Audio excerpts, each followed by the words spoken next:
were able to set up our systems with the Android environment, and we were able to install the APM server. So we had to do the discussion of setting up the project. Am I correct?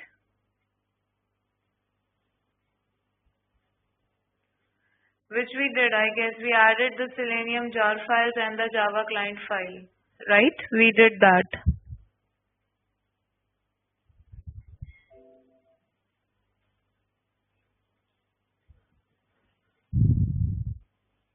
Okay, cool.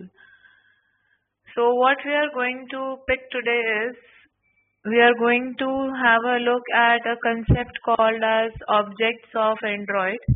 Okay. And we are going to have a look at UI Automator so that we can understand the objects which we see, and if time permits, we are going to have a look at a native application. Okay. So one of the native apps. So we had this discussion that there are three types of applications which we primarily see in the mobile world. We have native apps, we have web apps, and we have our the third kind being the hybrid apps, right? And we saw a few examples of it. So we are going to today talk about the objects. So before we delve into that, let me just set up some expectations as to how and why we are talking about objects, or why we talk about objects.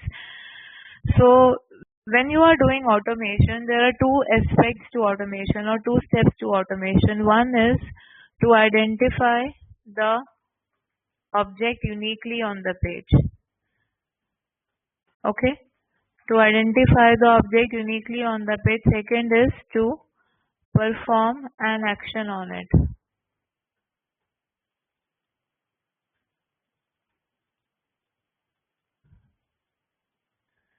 Okay, so in automation, we have to identify the object uniquely on the page.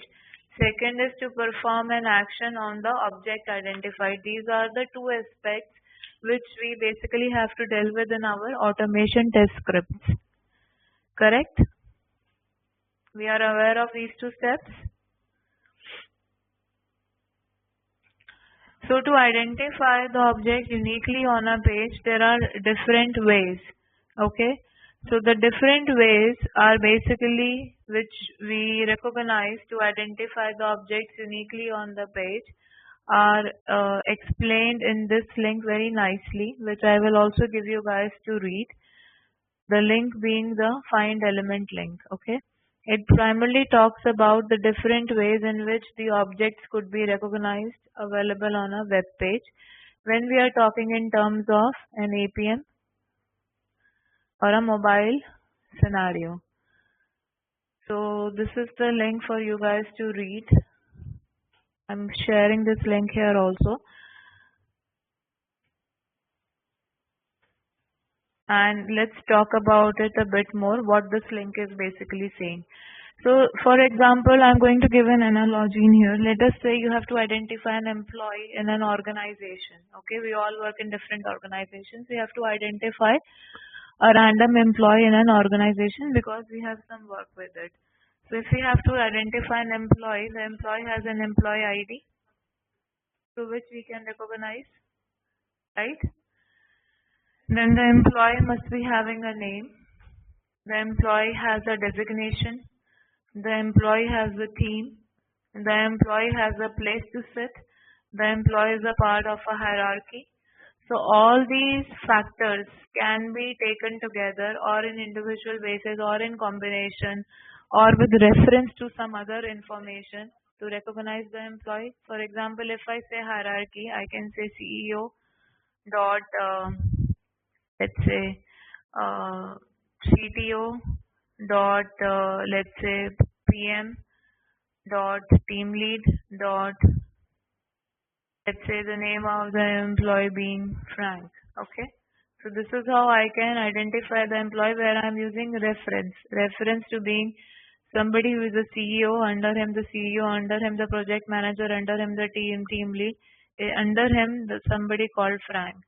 Then let's say there are too many project managers. So let's say I give a identification that the name of the project manager is Paul and the name of the team lead is Linda, and beneath her the employee Frank is what whom I am talking about. Do you understand this? So there are ways, either the individual attribute or the property of the object, or basically the object being in the employee is powerful enough to identify the employee uniquely, or I am going to use a combination of them to identify the employee available. Make sense?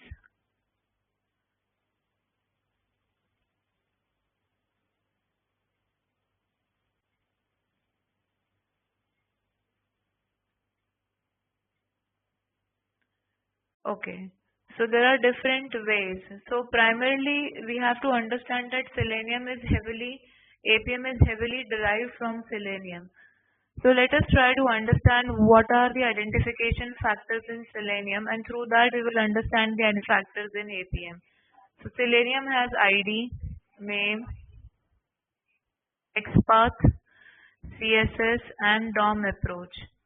These are the different ways in which we are able to identify objects in Selenium, which is a web-based platform. Similarly, in APM, you have something called as accessibility ID, which is a unique identifier for a UI element. So in APM, what we have available is accessibility ID. So in APM, what are all the factors? Accessibility ID. Then there is something called as a class name available with the objects. Okay. In the case of Android, it is the full name of the UI Automator 2 class. So basically there is a property available called as UI Automator 2 class, which you see in Android, otherwise known as class name, that can also be used to identify the element. Then you have got the ID property. So we are in here talking about Android environment. So I'll write this. So we have class name, UI Automator 2 class. Then we have got the ID property. ID property, which is also known as resource ID for Android, is again unique, and this is basically very helpful in native element identifier. Then you may have the name property, name of the element.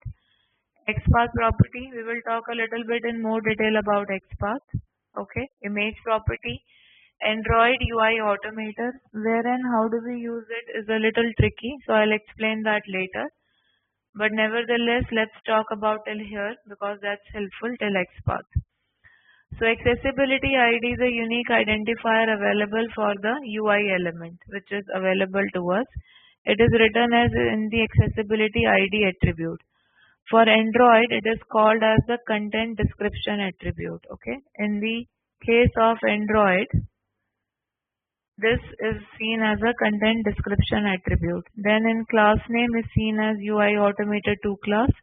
Resource ID is available for Android. These are for native elements. And name is the name of the element available. Okay.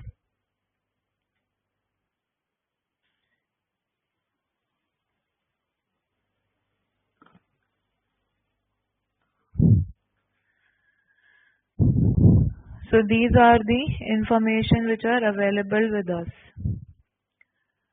So basically what happens is when we look at an Android object, okay, when we basically look at an Android application is made up of Android objects. These Android objects have some properties associated with them, and using either one single property or a combination of these properties, we are able to identify the object. Okay. So there are a few links which I would like you guys to read. This which in general talks about the locator strategies and in general talks about the XML XPath strategy. Though they are written using the concept of Selenium with Vim, I right now don't have the one available for APM. But nevertheless, if you understand the gist of it, that is very much helpful. So what I will do is, I am going to share that link with you. And I would want you guys to just read through and then we will talk about it. So please spend 10 minutes in just breezing through these links and just read about them. And I'll also share it in the notepad for you to keep it handy. So just read about it and try to understand what is basically this concept of locators is saying.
So if you guys are done reading the XPath locators and locators in Selenium, let me know.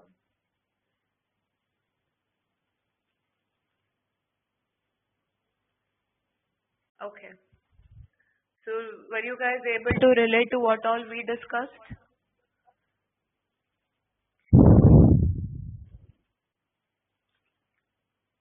A little bit?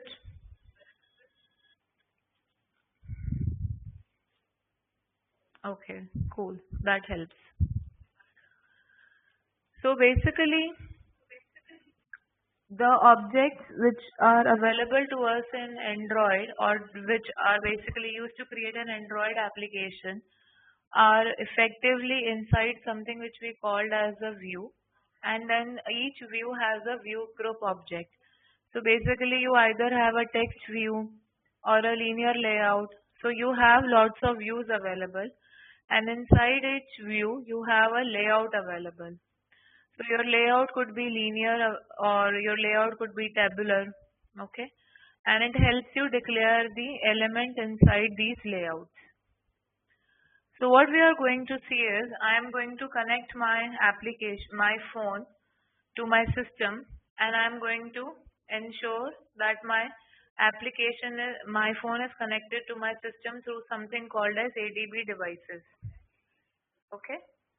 So this tells me that my phone, my actual Android device is connected to my system. And I am going to open a software called as UI Automator. Now where is UI Automator available in my system?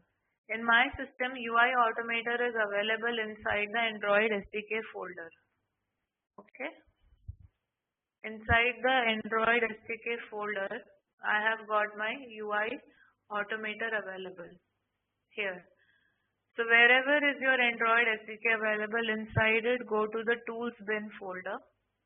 This is where you will find the path to the UI Automator. So all of you, if you are able to see the path to the UI Automator, let me know.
So if you are able to find the UI Automators on your system, let me know.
Okay, so if you have found it, I have just created a shortcut of the same. I double click on it and it will basically launch this view.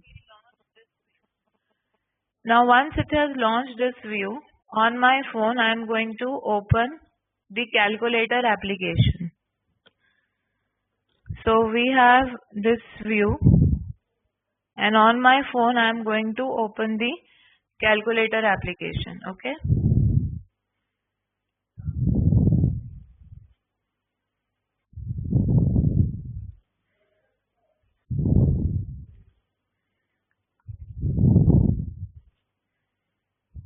So here I have opened the calculator application and I am going to click on this icon to capture a screenshot. So it will capture the screenshot of my current screen. Now wherever I take my, let's say I have highlighted this element, the element being 5. Do you see the element having a resource ID, a class information, a content description, a package name? Some of them we discussed just a few minutes ago, right? Similarly, if I highlight another element, the resource ID and some other properties do change. And here is the hierarchy. It's a frame layout which contains a view. So then here we have got this linear layout. Each row is a linear layout which contains few image buttons. Each image button has got a set of properties available. Okay. So you have got these views. Views contains these layouts. Layouts have actual objects available. These objects have these properties available. So try this on your system as well. You also should be able to see the same as I am seeing. You might have a different property set. Depending upon the device you have, the calculator application may show you different object properties, which is absolutely fine. Like you might have an underscore, which I don't have, or something of that sort available, very small. So please check.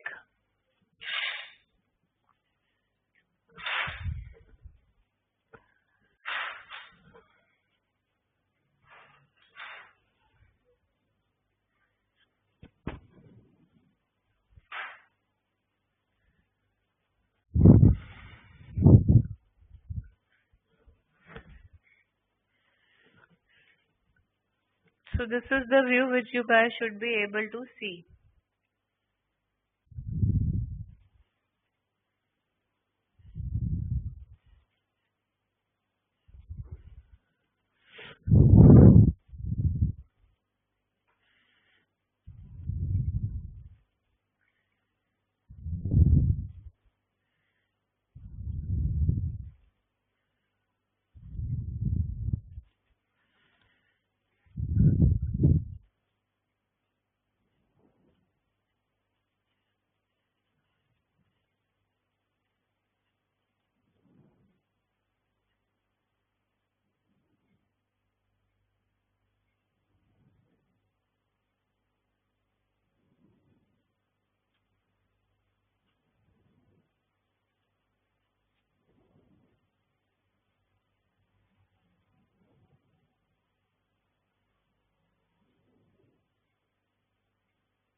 Are you guys able to have a look at the calculator app?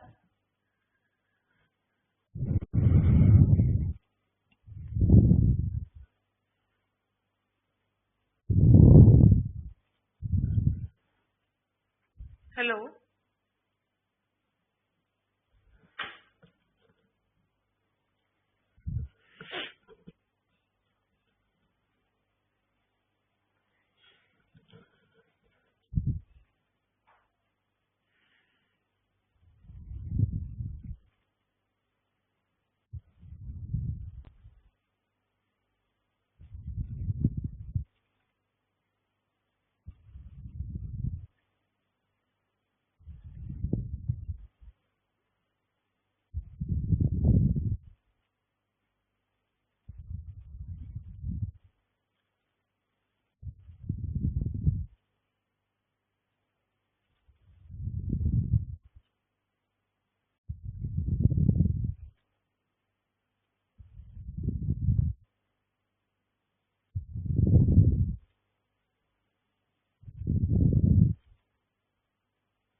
So are you guys done having a look at UI Automator and opening the calculator app? Do you all see?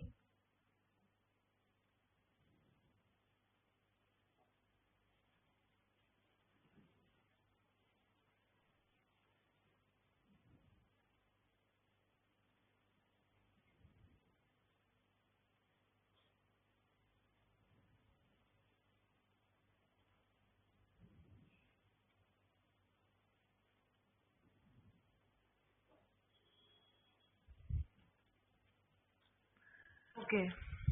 So let us say we will try and automate a simple scenario. Let's say I want to say 6 plus 5 with an equal to symbol. Okay. So all of you, I'll capture the resource IDs available for the object 6. I am capturing properties which will help me identify the element. So 6 I have captured. Then I have to capture the plus symbol.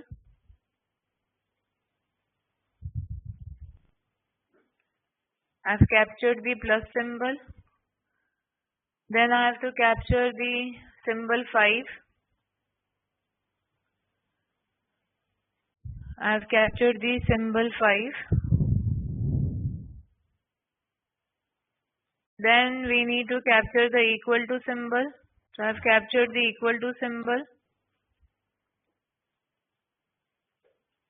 So this is my scenario and I would like to verify the information. So verification happens here. So I am going to capture the verification place. This is the verification which can be identified using class. The rest are all resource IDs, okay? So similarly, you guys also capture them.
Okay, so we have fetched our ID values.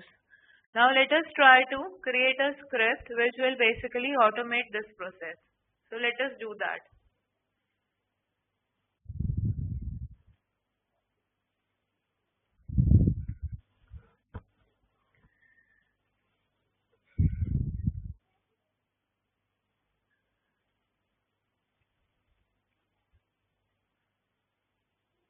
So here we will create our program.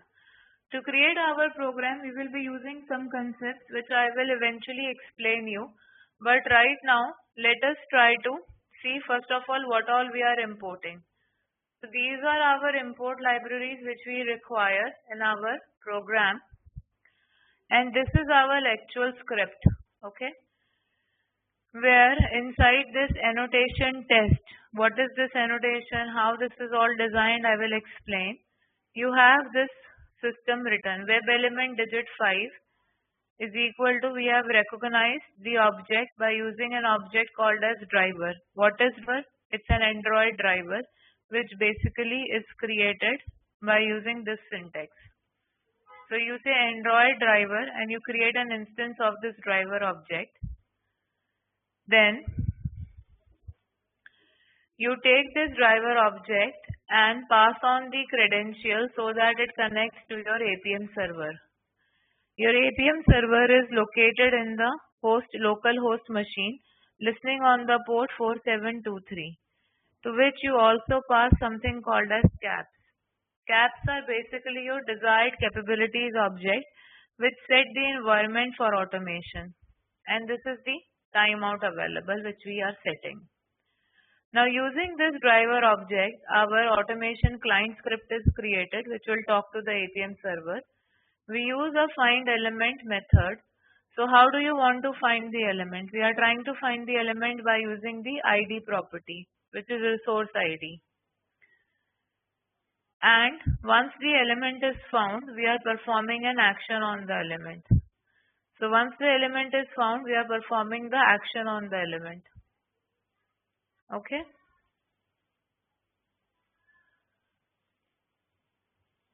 And then finally, once the action is performed, we fetch the text associated with the element to basically print that whether 6 plus 5, whatever value is printed, we can later verify it. So there are three things which I told you guys about in here right now. I spoke about Android driver, which creates an object which will then send request for a connection to the launched APM server on localhost listening to port 4723. On this port, the APM server, this is listening to. Okay. Fine. Then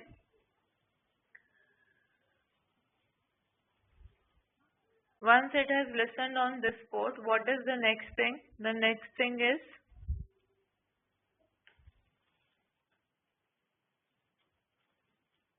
we pass something called as the caps object, which is the desired capabilities object, which will help set the test environment. So what all are we passing through this desired capabilities object? Let us see. We are basically passing on the platform version. We are passing the device name. The device name in here is the device ID which you get when you run ADB devices. You use the capability platform name. Then every application which gets opened in Android has something called as a package name and activity name. So which package we want to open and which screen do we get associated with are these two properties. So this is all we are setting in capability. Primarily the platform version number, the device name, the platform type, whether it is Android or iOS, and the app details, the app package and app activity. App activity is the first screen which pops out. We want to get the name of that screen. So this is setting our test environment. Okay. So here we are setting our test environment and we are establishing the connection to the APM server.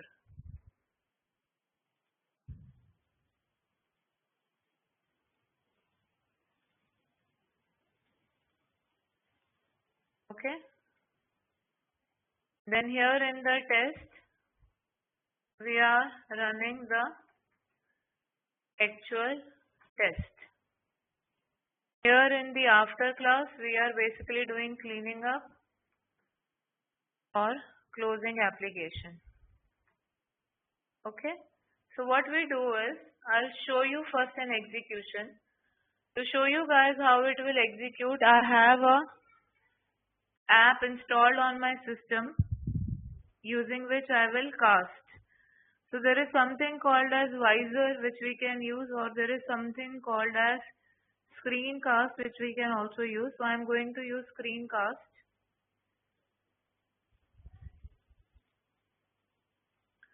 To broadcast it. So I will launch that so that when it actually runs on my system, you guys will be able to see it. I will share all these details with you.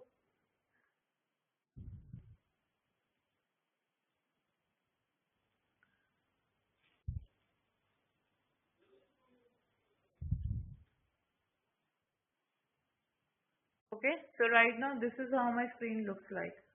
This is my window.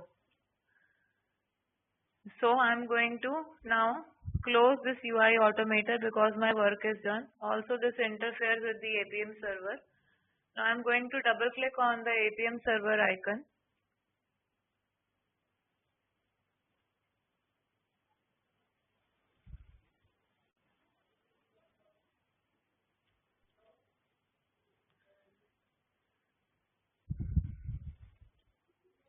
Here I will pass on the details.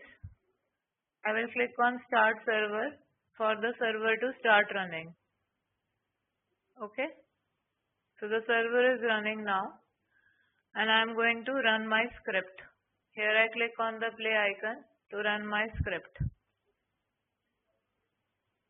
So I'll show you my screen.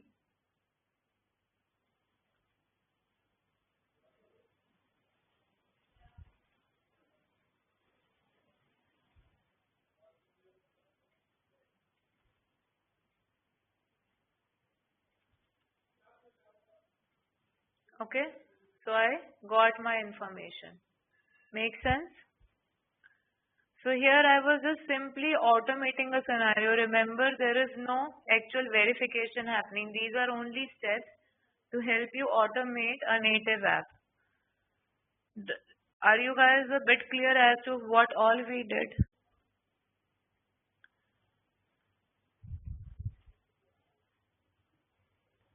So we had our APM server in place, which we had set last time.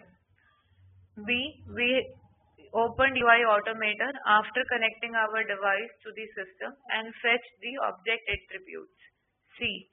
We created a script where the script had three components. The precondition, where we created an Android driver. We set up the test environment for automation, where we passed on the platform version, device name, platform name, app package, app activity name. Then we have our actual test steps where we basically automated by first identifying the element and then performing an action on it. Identify the element, perform an action on it. And then we simply close the application. Now this script is actually created or is basically put together in a unit test framework, the name of the framework being TestNG, which I don't want to introduce today. So what I'm going to do is, I'm going to just paste that code which I want you guys to use on your system to run the same. You might have to the resource ID or the object identification as per your system.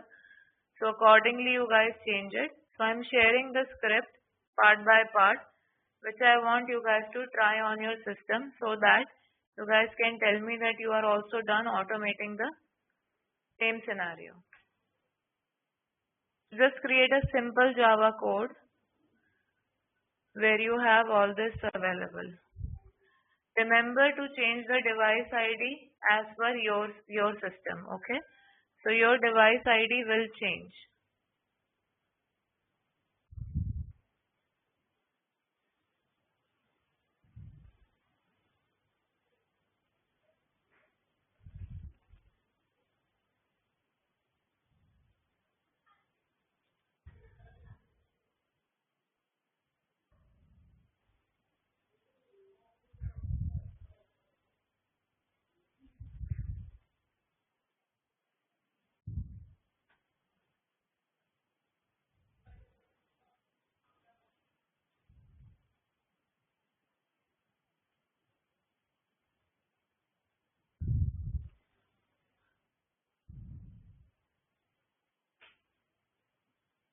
Okay, here it is. So go ahead, try out this particular program on your system, and if you have any question or anything, remember the few things which will change.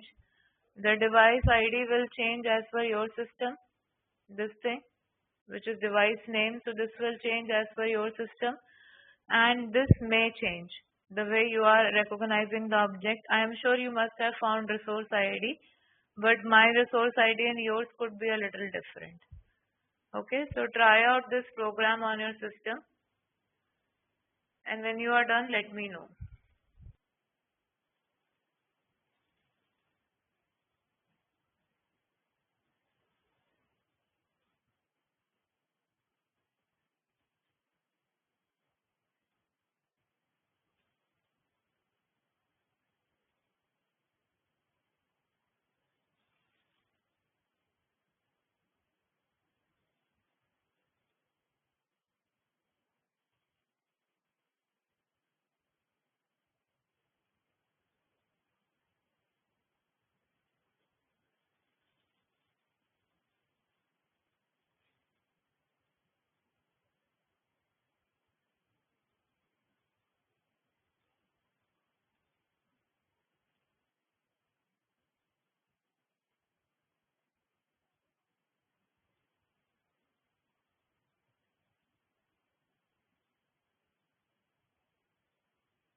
Basically, that's all we have for today.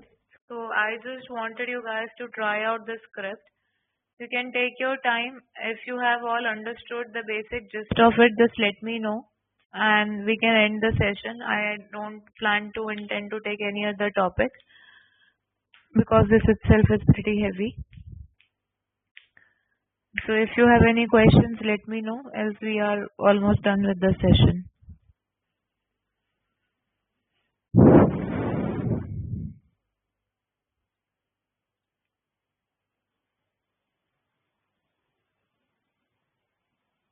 Okay, I'll try to send you guys the video today itself. Take me an hour or so. After an hour, the video will get uploaded and I'll send it across. Anyways, you guys have the script. I will also send the script. Just remove all this test-ng part and I have copy pasted the code. I will do it here in the notepad also for you guys to see. Take the import libraries definitely. You can ignore the test-ng ones. Just take the rest of the libraries.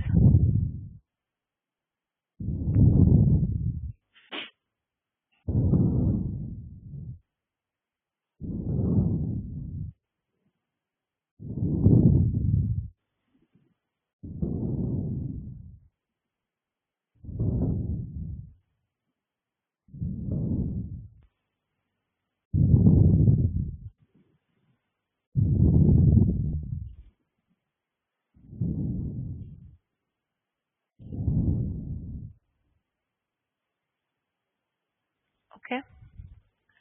Okay then. Thank you so much for today's time. I'll see you guys tomorrow. Thanks a lot. Bye.